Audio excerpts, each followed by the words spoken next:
అందరం కూడా కరతాళ ధ్వనులతో వారికి ధన్యవాదాలు తెలియజేస్తాం.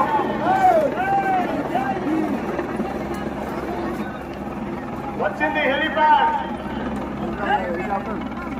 అందరి దృష్టి ఆకాశం వైపే. ఆకాశం అంటే అనంతం.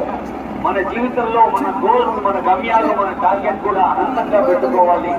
ఒక ఉక్కు సంకల్పాన్ని, దృఢ సంకల్పాన్ని దాన్ని సక్సెస్ చేసుకునే శాస్త్రం అదిగో చూడండి. డాక్టర్ బాబాసాహెబ్ అంబేద్కర్ విగ్రహాన్ని పైన పూల వర్షం ఎన్నో సంవత్సరాలుగా కన్నీటి వర్షంలో ఉన్న కుటుంబాల్ని తన వేళ్లతో తుడిచిన మహనీయుడు డాక్టర్ బాబాసాహెబ్ అంబేద్కర్ గారి చేత కాన్స్టిట్యూషన్ ఆఫ్ ఇండియా భారత రాజ్యాంగ గ్రంథాన్ని చూస్తూ ఉన్నాం. అదిగో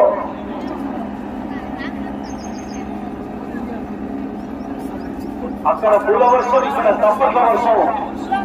ప్రతి సామాన్య పౌరుడు every citizen is taking part in this grand occasion.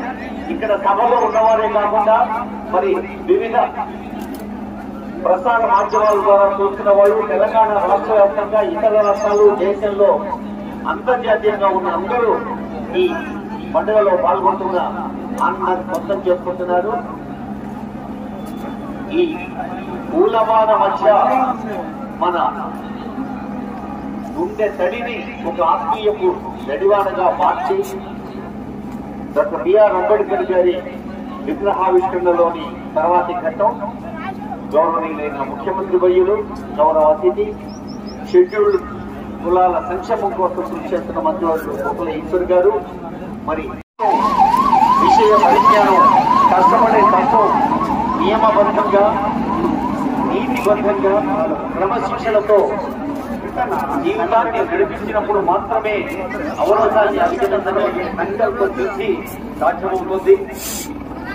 అప్పుడు మాత్రమే వైఫల్యాన్ని లెక్క చేయకుండా సాఫల్యం కోసం ముందుకు సాగే అవకాశం ఉంటుంది. అదిగో బౌద్ధ గురువులు అత్యంత దూరం నుంచి మనం తెలంగాణ ప్రభుత్వం సభకి ఆహ్వానించింది. బౌద్ధ గురువుల ఆశీర్వాదాలు బౌద్ధ గురువులందరూ కలిసి విషయాన్ని చూస్తూ ఉన్నాం.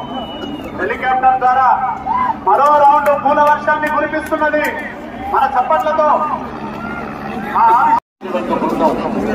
అలాగే ప్రజాప్రతినిధులందరూ ముఖ్యమంత్రి గారి వెంట ఈ ఆవిష్కరణలో పాల్గొనేందుకు వెళ్తున్న దృశ్యాన్ని చూస్తున్నాం.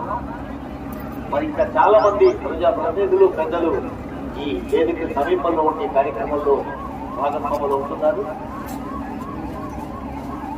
ప్రకాష్ అంబేద్కర్ గారు 3 పర్యాయాలు పార్లమెంట్ సభ్యులుగా మహారాష్ట్ర అకోలా సేవలందించున్నారు. అంబేద్కర్ గారి వారసత్వాన్ని పుణికిపుచ్చుకొని అణగారిన వర్గాల అభ్యున్నతి కోసం, బడుగు వర్గాల్ని అణిచివేస్తున్న సందర్భాల్ని దూరం చేయటం కోసం